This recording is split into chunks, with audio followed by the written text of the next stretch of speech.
Bago tayo mag-umpisa, baka pwede nyong i-like ang video na to. Malaking bagay ang like sa aming mga content creators. Maraming salamat po.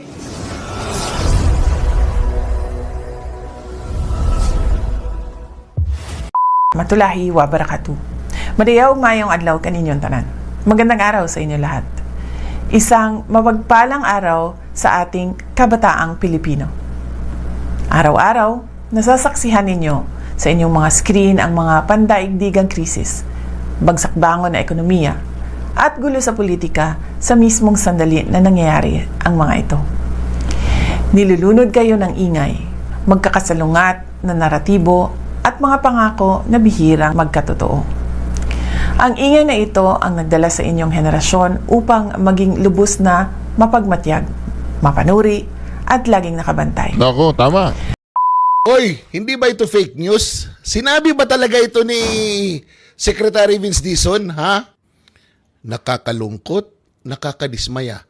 First time na ganito kadami. Grabe. Ano yan? Nagpapakyut ka, sir? Totoo. First time ka nakakita ng ganyang karaming basura. Aba, kakaiba yan, sir. Official ka naman nung panahon ni Duterte, di ba? Nakita mo naman kung paano nilinis ang Manila Bay. Hindi lang ganyan karami ang basura. Sobra pa dyan. At ilang taon yun bago naging Pangulo si Duterte na nakatiwangwang lang yan sa Manila Bay.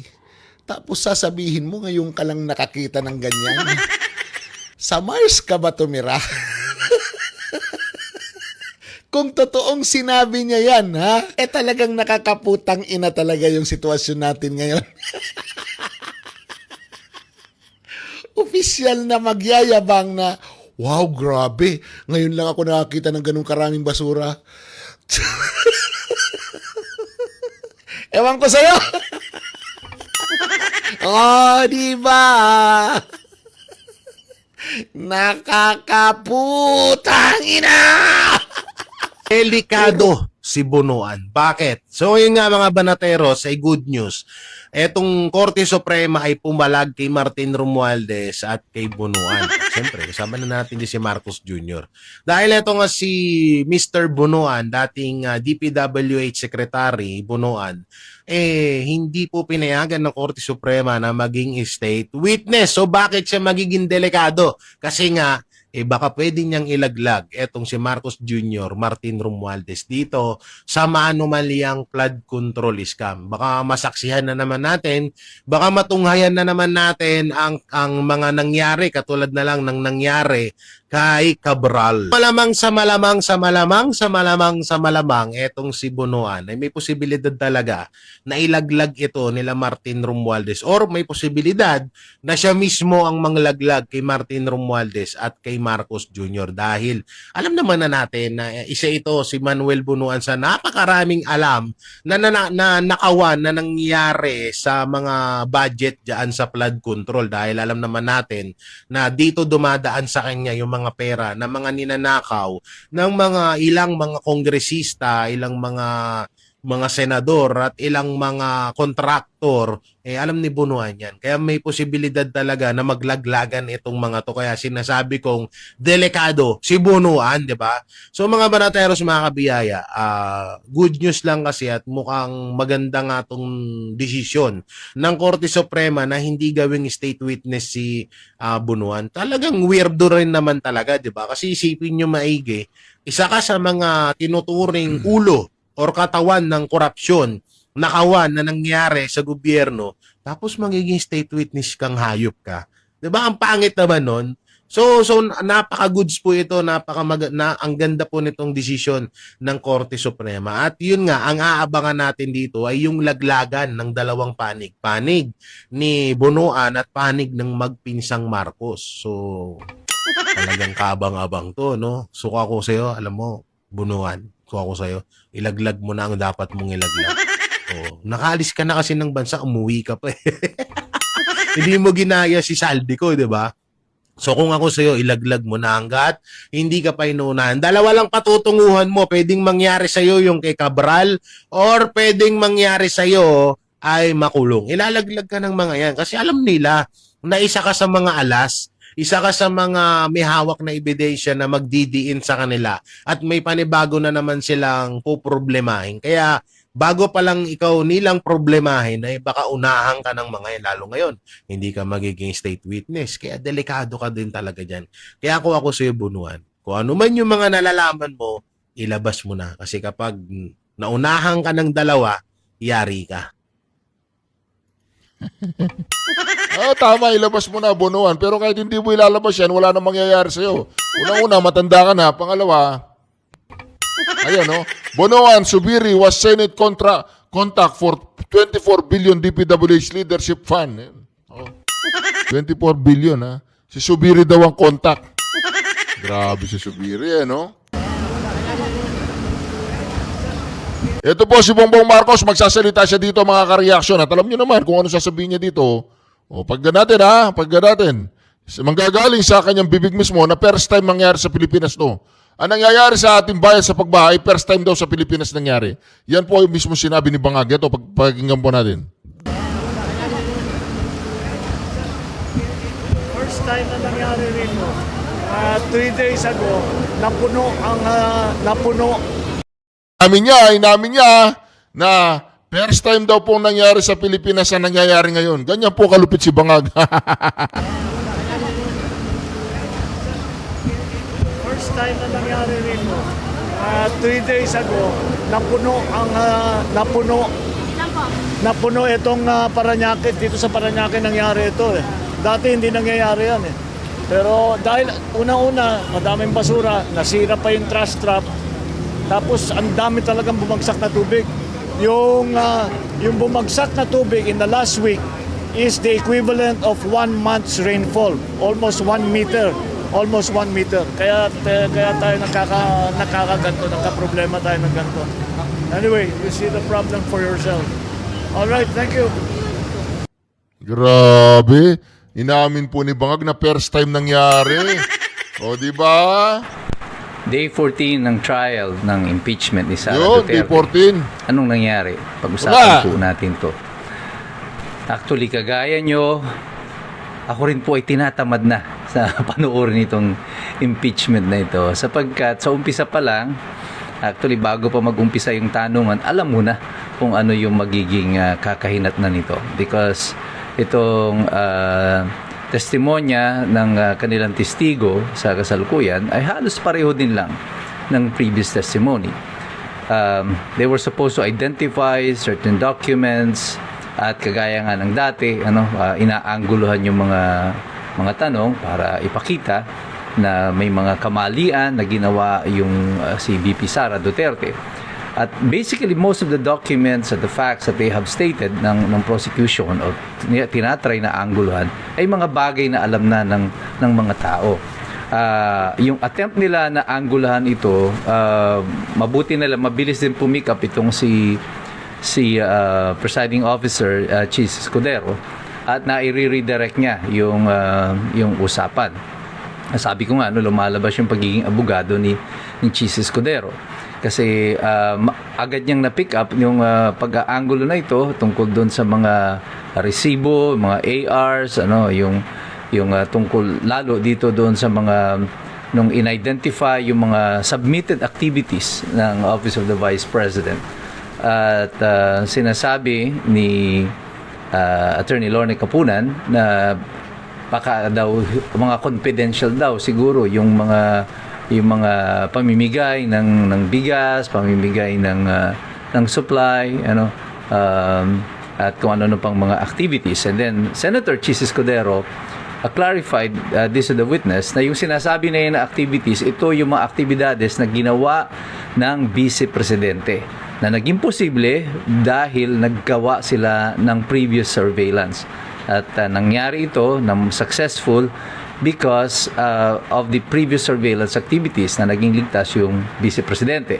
At dito magkakaroon na ng difference of opinion with the COA auditor later on. I think matatouch ito sa cross-examination kasi sinasabi niya na ang evidence of success daw na hinahanap niya dito ay yung dapat may nahuli, may payment of reward doon sa nagbigay ng information, which is actually not accurate, because yung success na sinasabi dito is to be able to hold the activity nang walang nangyayari sa iyo is already a success. Pag na-prevent mo yung any possible untoward incident against the Vice President or any other public official who may be part of that activity, then that is a success. And I would suppose na pagdating sa cross-examination ay pag-uusapan yan. I mean, would you imagine, ang haba ng diskusyon nila tungkol dun sa stipulation of documents.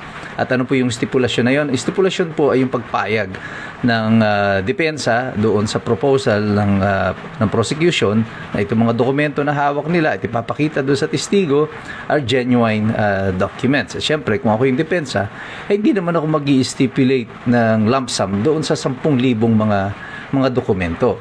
And bakit naiinis ang prosecution dito? Because alam nila, kapag na-drag on yung hearing na to because of this identification pa lang of the documents, lalong mawawala ng interest ang taong bayan dito.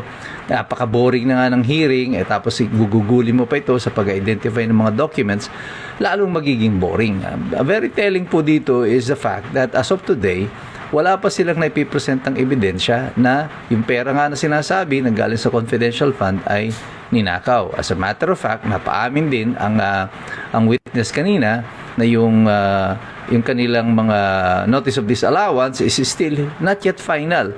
At hindi nga nila binigyan ng pagkakataon ang Office of the Vice President or yung as secretary, na makapagpaliwanag at automatic binigyan na agad nila ng notice of disallowance, and therefore ngayon pa lamang ito tinidinig at meron pang period to appeal. So we are discussing here dito sa kanilang testimonya ay kanilang mga obserbasyon na hindi pa pinal, and yet nagsampa na sila ng kaso for impeachment. Base sa isang bagay na hindi pa pala tapos ang proseso kahit doon po sa Commission on Audit. And that fact is malinaw sa taong bayan.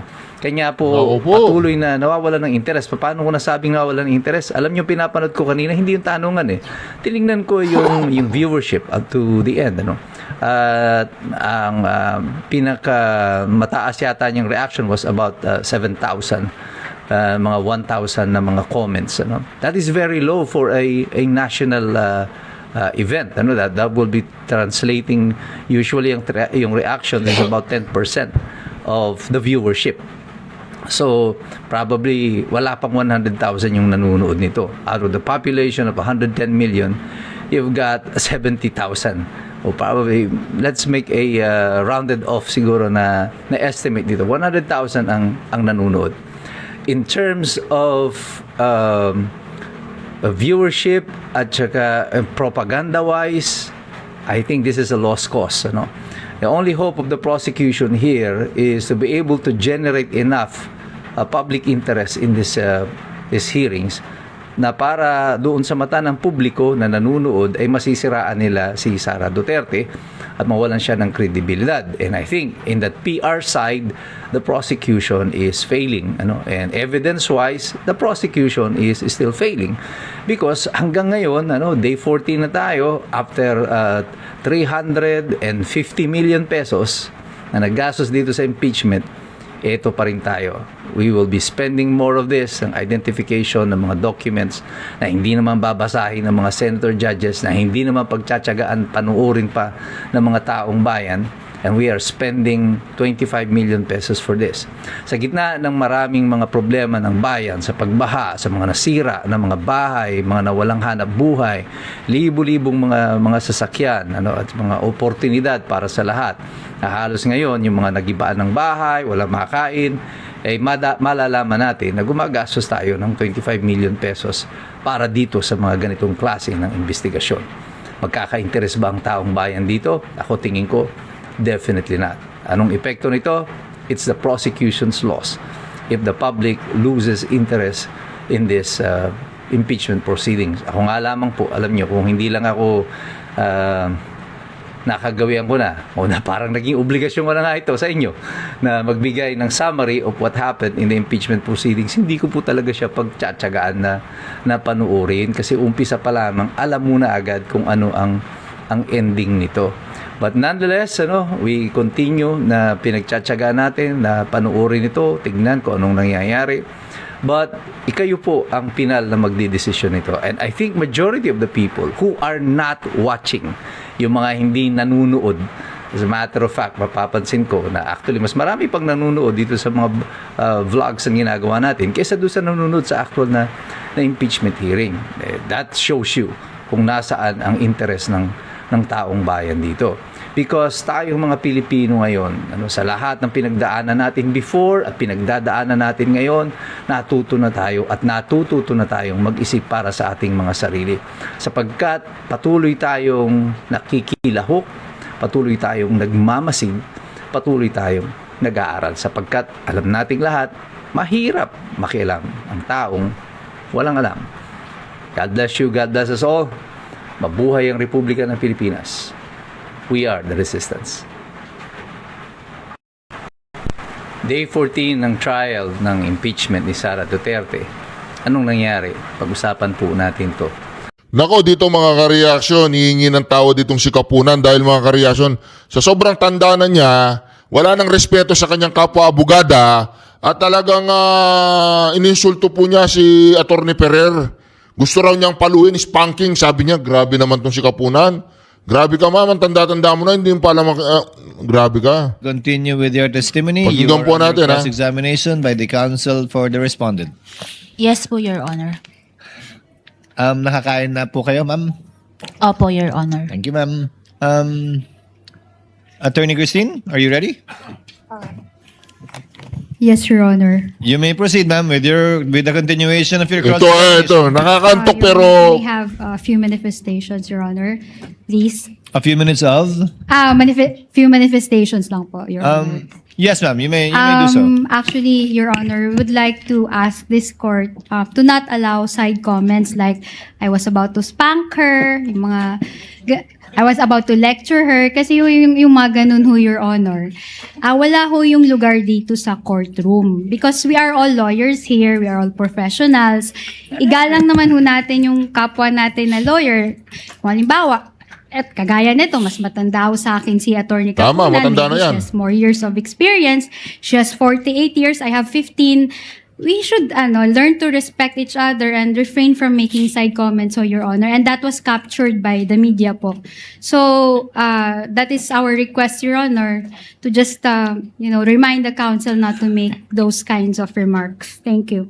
Attorney Kapunan already, although you are correct, it was already heard since we're on TV, Attorney Kapunan withdrew that statement earlier, if I remember. Hindi, nasabi na gago Yes, Your talaga Honor. to. Gago. In fact, I hope Tanda-tanda na niya itong Kapunan na to. for the Oranggutan ka records, kasi. promise to behave. Thank you po. Yes. Thank you, Your Honor. Thank you. To both parties. Duwag ka naman pala Kapunan eh. Tatapang-tapang ka tapos behave ka kasi. Hindi ka lang ulyanin, oranggutan ka, kamukha mo si Elton John. Walang iya ka, binabastos mo yung mga kamukha mong abogado, kaya babastusin ka rin namin. Isa kang mukhang oranggutan na matandang ulyanin na walang respeto, na kinakahiya ka ng pamilya mo. Walang hiya ka, oranggutan ka. Yun lang, di ba? Ito pong si Kapunan, oranggutan na ulyanin na pangit, na kamukha niya si Elton John Kapunan. Yan. Gaga, sorry. So, can you continue, Attorney Christine? Yes, Your Honor. Gaga ka. Kindly do so, ma'am. You may proceed Kapunan, when isa you're kang ready. gaga. Ms. Eileen, kindly answer the cross-examination questions of Attorney Christine. Yes po, Your Honor. Pasensya na po kayo mga ka-reaction ha. Ibinibigay lang natin ng due para kay Kapunan. Wala siyang respeto. Papaluin mo, i-spank mo yung abogada. Kung hindi ka siraulong abogadang matandang ulyanin. Hindi ka lang ulyanin, gaga ka pa. Kamukha mo si Eldon John at isa kang oranggutan. O yan, sige. So,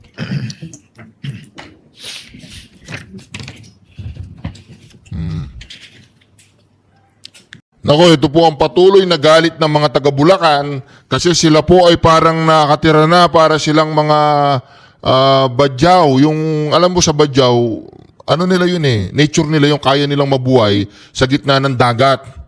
Ang problema sa mga taga Bulacan, napapagod na yata ang mamuhay sa gitna ng baha. Alam niyo naman ang baha, marumi yan eh. Kung ano-ano yung hindi katulad ng dagat.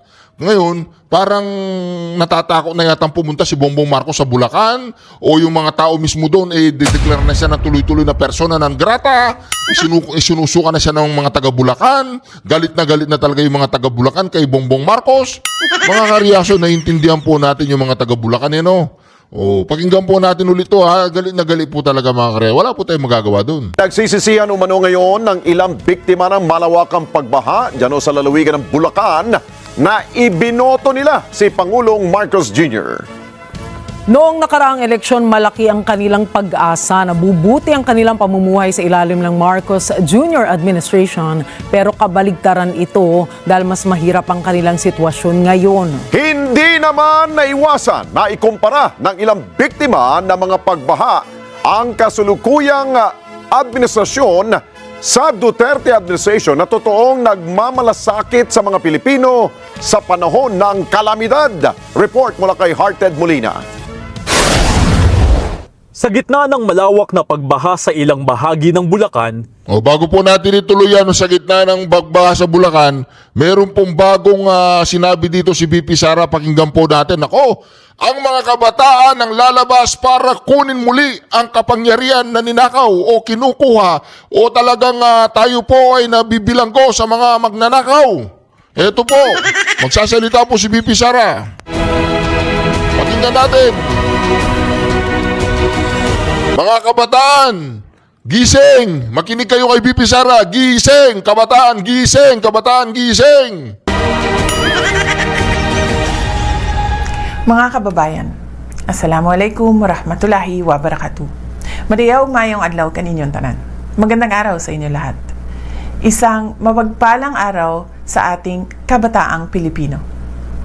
Araw-araw, nasasaksihan ninyo sa inyong mga screen ang mga pandaigdigang krisis, bagsak bangon na ekonomiya, at gulo sa politika sa mismong sandali na nangyayari ang mga ito. Nilulunod kayo ng ingay, magkakasalungat na naratibo at mga pangako na bihirang magkatotoo.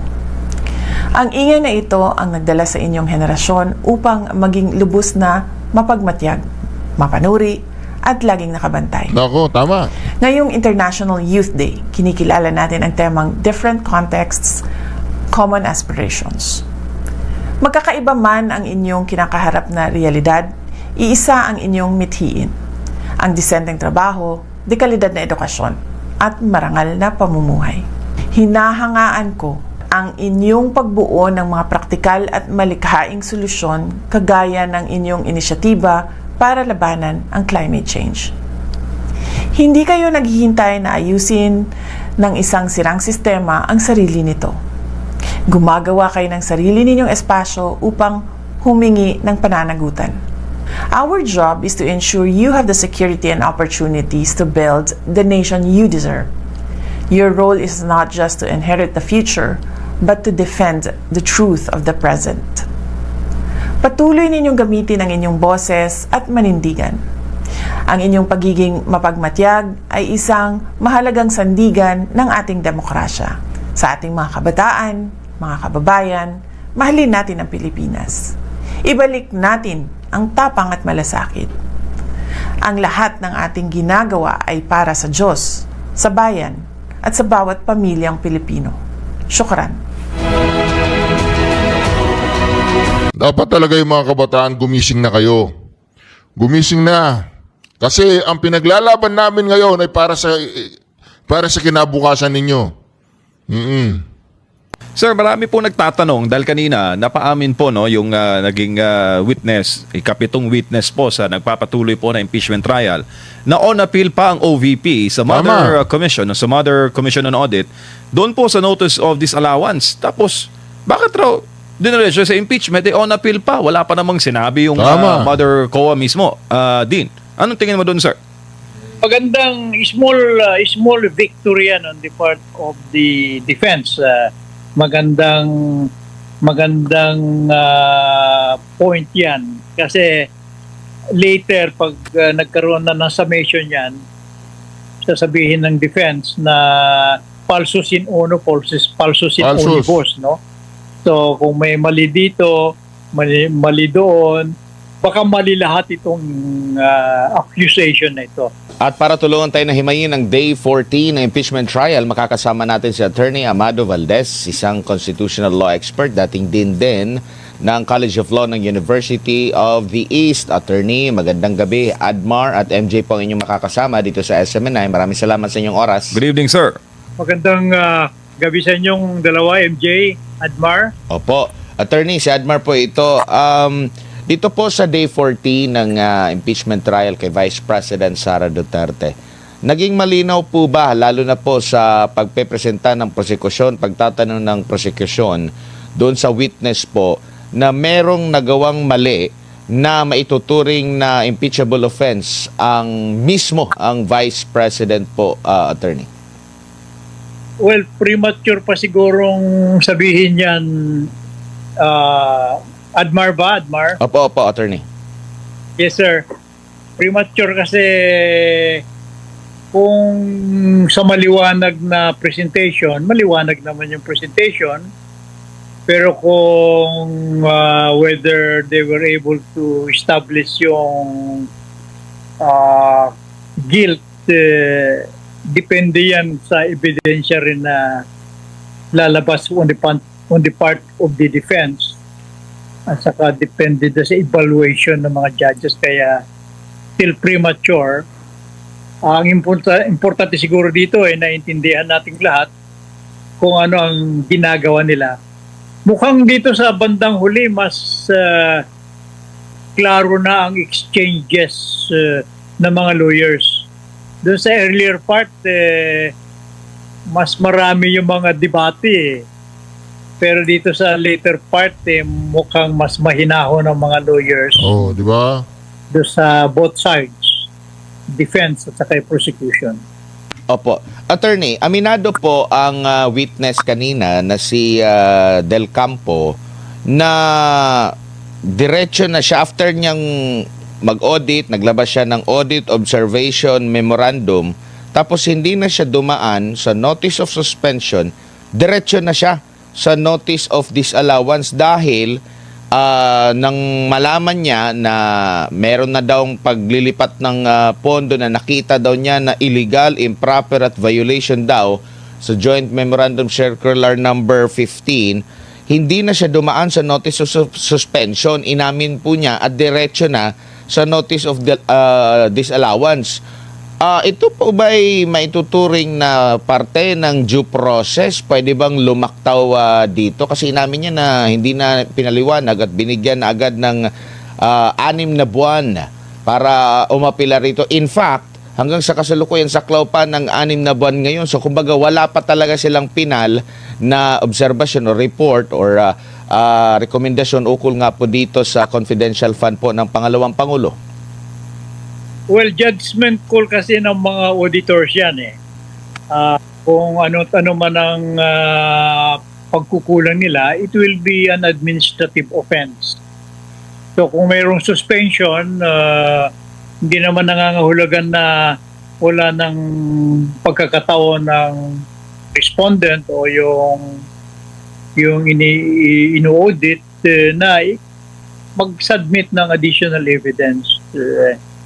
Kasi parang continuing palagi yan hanggang masatisfy yung requirement ng paggastos. So, ang issue more or less dyan would be whether yung paggastos is sufficient to convict the Vice President. Kasi ang nature naman ng confidential fund ang confidential naman lang dyan, Admar, yung information na nakalap at saka confidential din yung sino ang informant, confidential din yung relasyon ng informant saka kung sino ang handler niya, at saka confidential din yung evaluation ng office doon sa information na ibinigay ng informant. Pero yung paggastos naman ng confidential fund, dalawang school of thought yan. Discretionary nga yung because yung halaga ng i-disburse mo would be commensurate doon sa information na makukuha mo.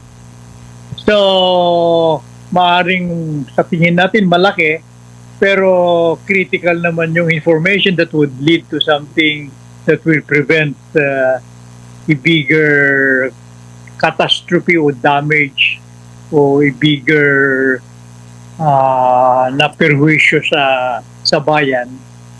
Kung ano man ang halaga yun, palagay ko sufficient na. So these are all matters na nasa pag-decide na ng ating impeachment court. Opo, pero attorney, nakikita niyo po ba na sapat na yon para magkaroon talaga ng impeachable offense ang pangalawang pangulo?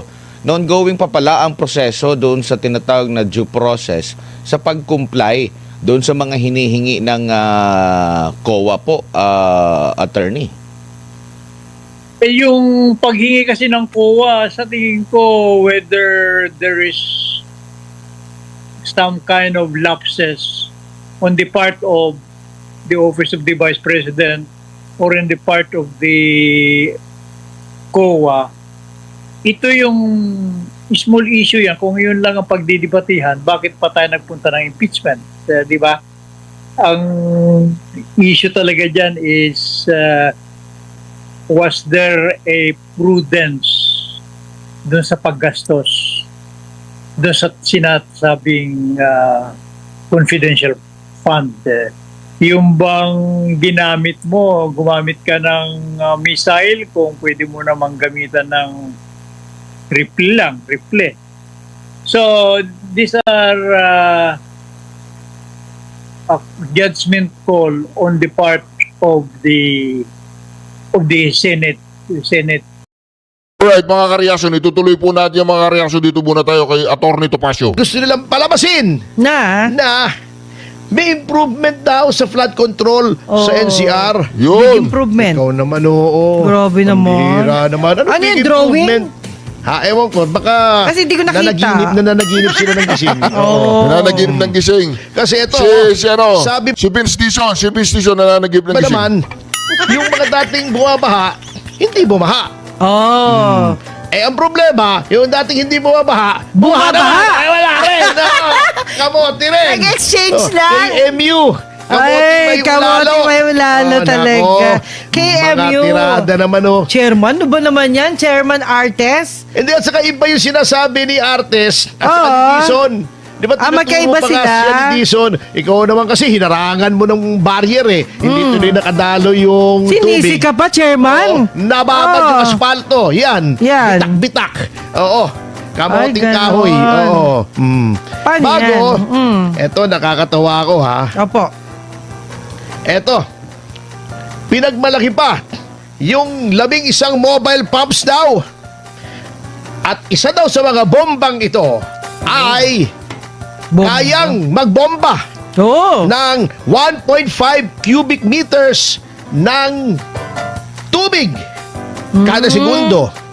Na ito daw 1.5 cubic meters ng tubig kada segundo ay katumbas sa isang Olympic-size swimming pool in 30 minutes. Wow! Oo nga, Olympic-size na in 30 minutes. Times 11. 1.5 months naman ang ulan, bumagsak in 9 days. Wala rin. Lunod din. Sa 73 pumping station yan, ha? Hindi ba niya nakita grabe yung naman. video ng mga baha sa Metro Manila? Umaagos eh. Pambihira, oo. Kaya tuloy ang ating Pangulo ngayon namumura dahil dyan sa pagkakamali ng iba. Kasi di ba sinabi niya, pagkakamali ng mayroon iba. tayong 5,500 flood control projects. Di ba? Kawawa Kamote. naman yung Pangulo natin. Siya yun, minumura, pero kayo ang may gawa. Yan. Oo. At bago sinasabi, okay daw naman operational lahat ng mga pumps. Di ba si Congressman Kimbo nagre-reklamo? Di ba? Siya pa mismo nagreklamo. Oo, kamote daw yung mga bomba. Yun naman pala eh. bakit daw hindi at gusto nilang paimbestigahan. Oh, Oo. yan na. Ay, wala na. Kayo na. Oo, Enle, puro pagpapabango ayaw harapin yung katotohanan. The first step na kayo ay magbago ay harapin ang katotohanan. Yes, aminin ang pagkakamali. Hindi yung in denial. Opo. Oh, ito mo, Tagalogin mo. Ito sabi ni Artes. Huwag tayong Teka muna Tagalog yan Ito sabi ni Artes. Sige, attorney. Tagalogin mo. Okay. There is a big improvement. Merong malaking pagbabago. Considering the fact that kahit na may nangyari dyan. previously, several roads were submerged. Ayan, dati ay maraming mga kalsada ang lumubog. During heavy downpour. Ayan, dahil sa noong panahon ng masyadong maraming ulan. Now the waters are only gutter deep. Oh, 'di ba? Oo. Ngayon daw ang tubig ay hanggang lang. Yung sa sidewalk, gutter pang deep. gutter lang, hindi So, hindi naku siya po. lumalagpas. Pero gutter deep, hindi ba lubog din yun? Ay, mali din 'yun. Lubog 'yun, sir. Ano ka ba? Oo nga bumaba lang sa paa mo pero lubog pa rin. Sabi pa niya, the Kamanava area Ang area ng Kamanaba was not flooded that much. ay hindi masyadong binaha niyan. Pero baha pa rin. Baha pa rin, nakapambira. Ano ba naman yan? Luloko nyo Pinaganda nyo lang yung salita nyo, ganun pa rin yun. Si Victor na lang patawanin natin, wala tayong sound effects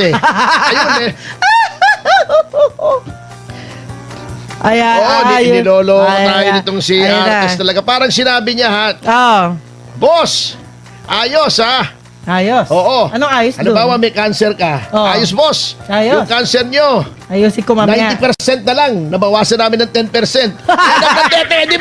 May cancer pa rin. Niloloko tayo Yan ang problema. At sa kabila ng mga sakunang ito, anong ginagawa ng ating gobyerno? Ayan, nagdadagdag ng budget para doon sa ipapagawa. Ito, walang kinalaman to Opo. Pinagdiwang pa. Nag-celebrate pa sila. Ang anibersaryo ng Mutual Defense Treaty na wala namang silbi. Para saan Alam to? nyo, itong Mutual Defense Treaty na yan at yung ginagamit yan na pag-establish yung mga EDCA sites, alam nyo, useless ito Alam nyo kung bakit? Unang-una, itong Mutual Defense Treaty, applicable lang yan pag inatake tayo, yung main territory natin, wala namang silbihan sa West Philippine Sea. Ayun. Hindi sa Klaw yan O di ba,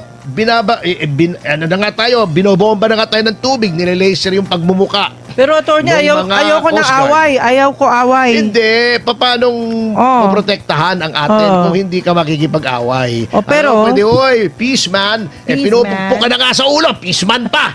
Para ka naman tulongges doon. Hindi, yung EDCA, dapat matanggal yan, actually. Yun nga sinasabi ko. Tanggalin yung EDCA. Kasi, alam nyo, kung wala yung EDCA, wala yung Pax Silica, walang strategic value ang Pilipinas sa away ng China at ng United States. Yes, hindi tayo kasali dapat. Kasi sasabihin nila, hindi makakaiwas. Alam mo, may mga kapwitang sinasabi na hindi natin maiiwasan yung gulong yan kasi nasa gitna tayo. Ay, hindi. Indonesia nandyan din ang Malaysia nandyan din, ang Singapore nandyan din O, di ba yung Malayan Peninsula nandyan din sa gitna?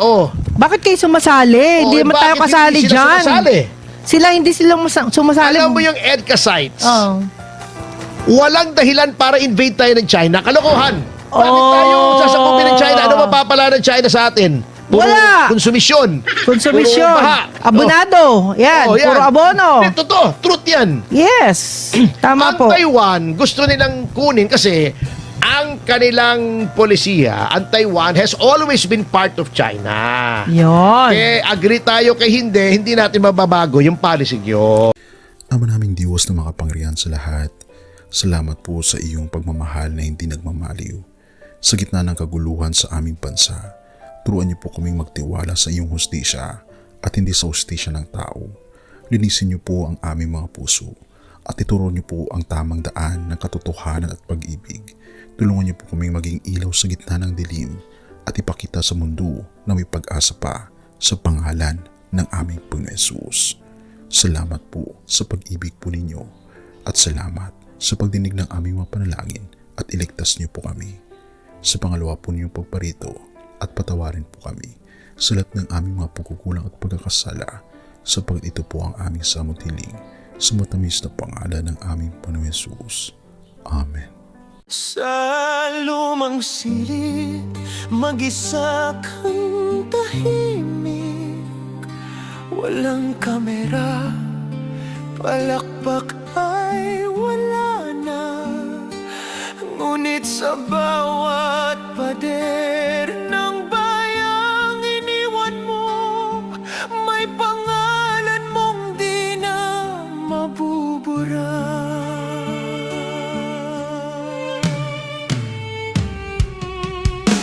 Minsan kang naging balikat ng mahihina, kalaban ng takot, kakampi ng asa. Di mo man laging nasabi ang tama, pinili mong ipaglaban ang madla. Hindi ka saktan gaya naming lahat, pero tumindi ka nang walang pag-atras. At ngayong pagod ka na, tatay, kami naman ang sasalo ng bawat bigat.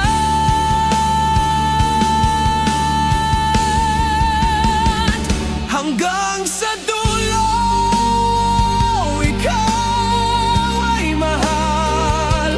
Kahit papagod na ang iyong katawan, tatay, salamat sa iyong paglaban. Ngayon, kami naman hanggang sa dulo. Di ka namin iiwan. Ang kwento mo'y dala ng bayan.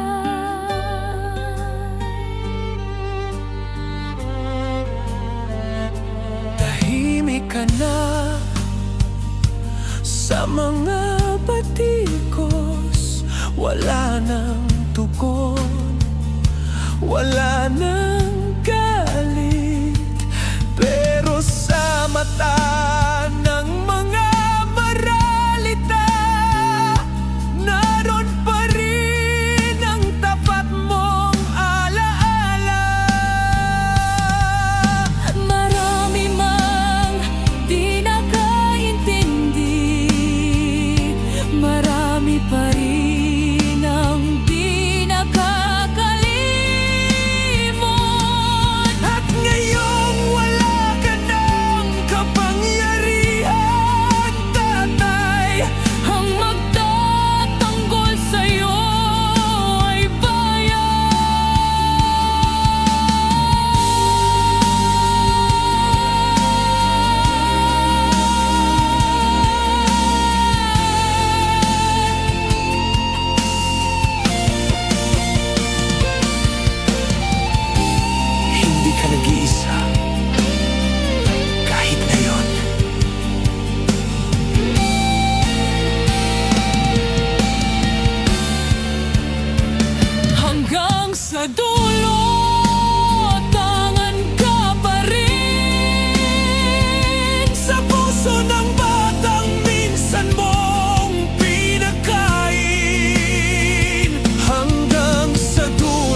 At yun na nga mga kababayan, ano na ang masasabi mo? Kung mayroon kayong hinaing at komento patungkol sa balitang ito, please comment down below. Pag-uusapan natin yan sa comment section. At kung nagustuhan nyo ang video, ay huwag kalimutang mag-like at i-share na din para mas marami pang makaalam at umabot ito sa marami sa ating mga kababayan. Maraming salamat po. Mabuti pa ang sardinas, may label. Eh tayo, wala. Nay, ito na yung bayad ko sa isa, ano? O, kunin mo yung isa. Isa muna, iyan, no? Tapos, isa pa, di ba? 4 dapat na sardinas, eh. O, yan. 3 na. Pang-4 na sardinas. Okay na.